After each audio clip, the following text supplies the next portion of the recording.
कभी कभी जिंदगी में एक मामूली सी चीज खो जाती है और उसे ढूंढते ढूंढते हमें वो मिल जाता है जिसकी हमें सच में तलाश थी। नमस्ते दोस्तों, आज सुनिए मुंशी प्रेमचंद जी की भावपूर्ण कहानी आत्मा राम।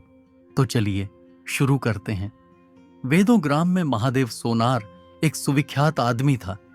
वह अपने सायबान में प्रातः से संध्या तक अंगीठी के सामने बैठा हुआ खटखट किया करता था।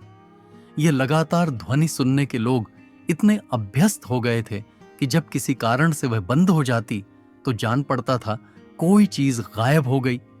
वह नित्य प्रति एक बार प्रातःकाल अपने तोते का पिंजड़ा लिए कोई भजन गाता हुआ तालाब की ओर जाता था। उस धुंधले प्रकाश में उसका जर्जर शरीर, पोपला मुंह और झुकी हुई कमर देखकर किसी अपरिचित मनुष्य को उसके पिशाच होने का भ्रम हो सकता था। ज्यों ही लोगों के कानों में आवाज आती, सत्य गुरुदत्त शिवदत्त दाता, लोग समझ जाते कि भोर हो गई।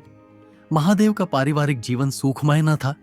उसके 3 पुत्र थे, 3 बहुएं थीं, दर्जनों नाती पाते थे, लेकिन उसके बोझ को हल्का करने वाला कोई न था। लड़के कहते, तब तक दादा जीते हैं, हम जीवन का आनंद भोग ले, फिर तो ये ढोल गले पड़ेगी ही। बेचारे महादेव को कभी कभी निराहार ही रहना पड़ता।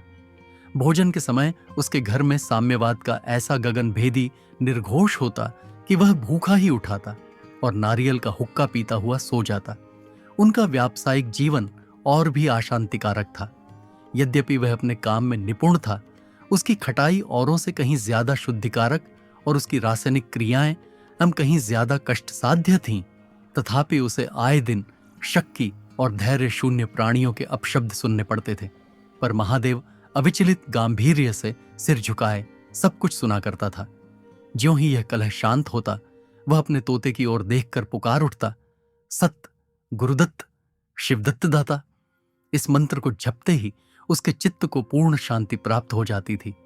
एक दिन संयोगवश किसी लड़के ने पिंजड़े का द्वार खोल दिया। तोता उड़ गया। महादेव ने सिर उठाकर जो पिंजड़े की ओर देखा तो उसका कलेजा सन्न से हो गया। तोता कहाँ गया? उसने फिर पिंजड़े को देखा, तोता गायब था। महादेव घबराकर उठा और इधर उधर खपरेलों पर निगाह दौड़ाने लगा। उसे संसार में कोई वस्तु अगर प्यारी थी तो वह यही तोता। लड़के बालों, नाती पोतों से उसका जी भर गया था। लड़कों की चुलबुल से उसके काम में विघ्न पड़ता था।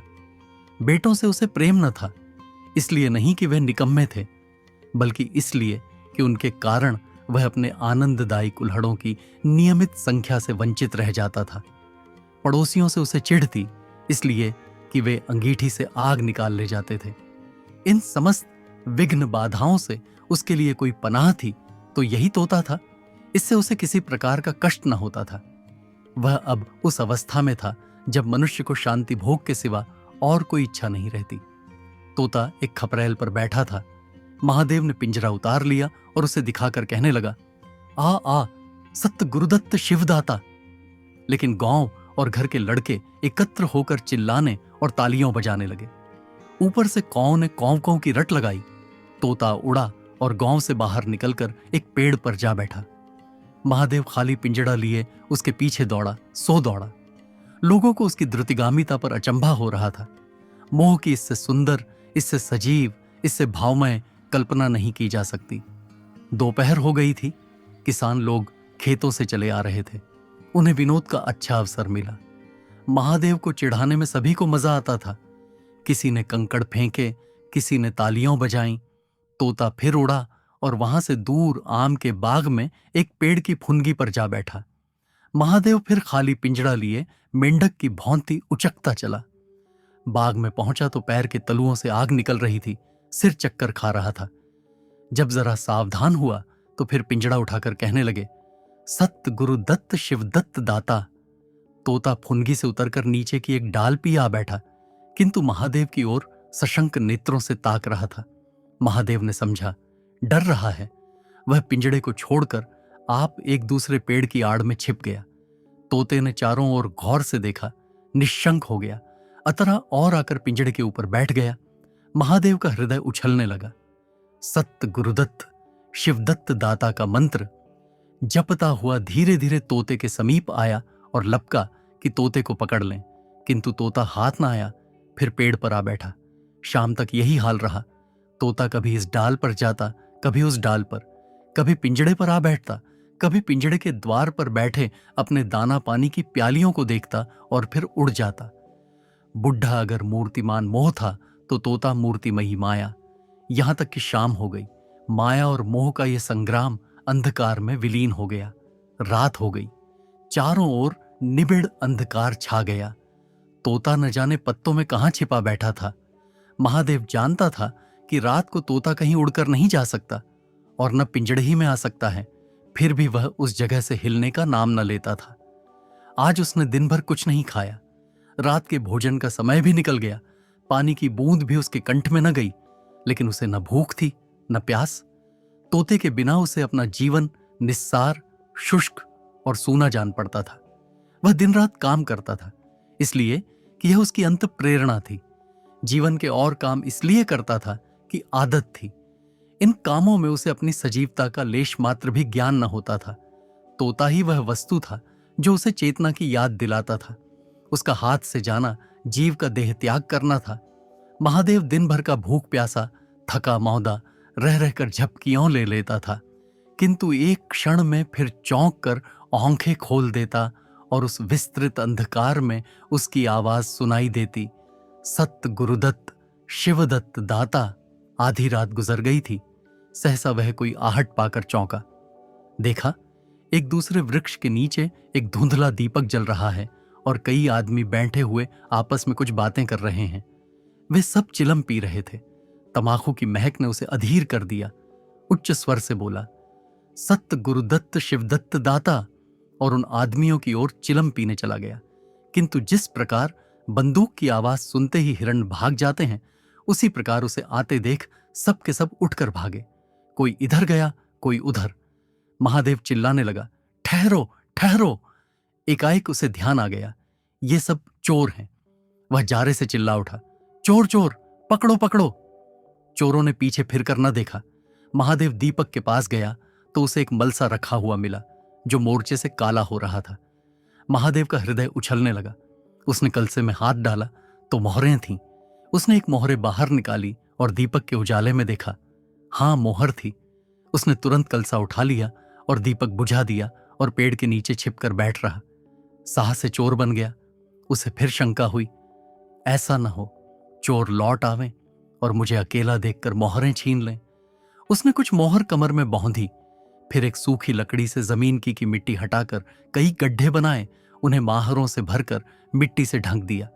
महादेव के अतर नेत्रों के सामने अब एक दूसरा जगत था, चिंताओं और कल्पना से परिपूर्ण।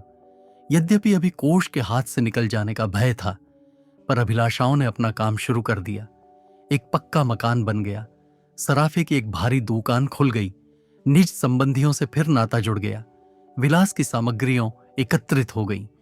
तब तीर्थ यात्रा करने चले और वहां से लौटकर बड़े समारोह से यज्ञ ब्रह्मभोज हुआ। इसके पश्चात एक शिवालय और कुआं बन गया। एक बाग भी लग गया और वह नित्य प्रति कथा पुराण सुनने लगा। साधु संतों का आदर सत्कार होने लगा। अकस्मात उसे ध्यान आया, कहीं चोर आ जाए तो मैं भागूंगा क्यों कर। उसने परीक्षा करने के लिए कलसा उठाया और 200 पग तक बेतहाशा भागा हुआ चला गया। जान पड़ता था उसके पैरों में पर लग गए हैं। चिंता शांत हो गई। इन्हीं कल्पनाओं में रात व्यतीत हो गई। उषा का आगमन हुआ, हवा जागी, चिड़ियों गाने लगी। सहसा महादेव के कानों में आवाज आई, सत्य गुरुदत्त शिवदत्त दाता। राम के चरण में चित्त लगा। ये बोल सदैव महादेव की जिह्वा पर रहता था। दिन में सहस्रों ही बार ये शब्द उसके मुंह से निकलते थे, पर उनका धार्मिक भाव कभी भी उसके अंत कारण को स्पर्श न करता था। जैसे किसी बाजे से राग निकलता है, उसी प्रकार उसके मुंह से यह बोल निकलता था, निरर्थक और प्रभाव शून्य। तब उसका हृदय रूपी वृक्ष पत्र पल्लव विहीन था। यह निर्मल वायु उसे गुंजरित न कर सकती थी, पर अब उस वृक्ष में कोपलें और शाखाएं निकल आई थीं। इन वायु प्रवाह से झूम उठा, गूंजित हो गया। अरुणोदय का समय था। प्रकृति एक अनुरागमय प्रकाश में डूबी हुई थी। उसी समय तोता पैरों को जोड़े हुए ऊंची डाल से उतरा, जैसे आकाश से कोई तारा टूटे और आकर पिंजड़े में बैठ गया। महादेव प्रफुल्लित होकर दौड़ा और पिंजड़े को उठाकर बोला, आओ आत्मा राम, तुमने कष्ट तो बहुत दिया, पर मेरा जीवन भी सफल कर दिया। अब तुम्हें चौंदी के पिंजड़े में रखूंगा और सोने से मढ़ दूंगा। उसके रोम रोम के परमात्मा के गुणानुवाद की ध्वनि निकलने लगी। प्रभु, तुम कितने दयावान हो, ये तुम्हारा असीम वात्सल्य है। नहीं तो मुझ पापी पतित प्राणी कब इस कृपा के योग्य था। इस पवित्र भावों से आत्मा विह्वल हो गई। वह अनुरक्त होकर कह उठा, सत्य गुरुदत्त शिवदत्त दाता, राम के चरण में चित्त लागा। उसने एक हाथ में पिंजड़ा लटकाया, बगल में कलसा दबाया और घर चला। महादेव घर पहुंचा तो अभी कुछ अंधेरा था। रास्ते में एक कुत्ते के सिवा और किसी से भेंट न हुई, और कुत्ते को मोहरों से विशेष प्रेम नहीं होता। उसने कलसे को एक नाद में छिपा दिया और कोयले से अच्छी तरह ढंक कर अपनी कोठरी में रख आया। जब दिन निकल आया तो वह सीधे पुरोहित के घर पहुंचा। पुरोहित पूजा पर बैठे सोच रहे थे, कल ही मुकदमे की पेशी है और अभी तक हाथ में कौड़ी भी नहीं, यजमानों में कोई सौंस भी लेता। इतने में महादेव ने पालागन की। पंडित जी ने मुंह फेर लिया। यह अमंगल मूर्ति कहां से आ पहुंची, मालूम नहीं, दाना भी मैसर होगा या नहीं। रुष्ट होकर पूछा, क्या है जी, क्या कहते हो? जानते नहीं, हम इस समय पूजा पर रहते हैं। महादेव ने कहा, महाराज, आज मेरे यहां सत्यनारायण की कथा है। पुरोहित जी विस्मित हो गए, कानों पर विश्वास न हुआ। महादेव के घर कथा का होना उतनी ही असाधारण घटना थी जितनी अपने घर से किसी भिखारी के लिए भीख निकालना। पूछा, आज क्या है? महादेव बोला, कुछ नहीं, ऐसा इच्छा हुई कि आज भगवान की कथा सुन लूं। प्रभात ही से तैयारी होने लगी। वेदों के निकटवर्ती गांवों में सुपारी फिरी। कथा के उपरांत भोज का भी नेवता था। जो सुनता आश्चर्य करता, आज रेत में दूब कैसे जमी। संध्या समय जब सब लोग जमा हो और पंडित जी अपने सिंहासन पर विराजमान हुए तो महादेव खड़ा होकर उच्च स्वर में बोला, भाइयों, मेरी सारी उम्र छल कपट में कट गई। मैंने न जाने कितने आदमियों को दगा दी, कितने खरे को खोटा किया, पर अब भगवान ने मुझ पर दया की है। वह मेरे मुंह की कालिख को मिटाना चाहते हैं। मैं आप सब भाइयों से ललकार कर कहता हूं कि जिसका मेरे जिम्मे जो कुछ निकलता हो, जिसकी जमा मैंने मार ली हो, जिसके चोखे माल का खोटा कर दिया हो, वह आकर अपनी एक एक कौड़ी चुका ले।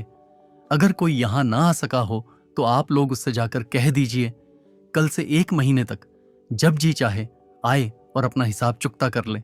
गवाही साखी का काम नहीं। सब लोग सन्नाटे में आ गए। कोई मार्मिक भाव से सिर हिलाकर बोला, हम कहते न थे। किसी ने अविश्वास से कहा, क्या खाकर भरेगा, हजारों को टोटल हो जाएगा। एक ठाकुर ने ठठोली की और जो लोग सुरधाम चले गए। महादेव ने उत्तर दिया, उसके घर वाले तो होंगे, किंतु इस समय लोगों को वसूली की इतनी इच्छा न थी जितनी यह जानने की कि इसे इतना धन मिल कहां से गया। किसी को महादेव के पास आने का साहस न हुआ। देहात के आदमी थे, घड़े मुर्दे उखाड़ना क्या जाने।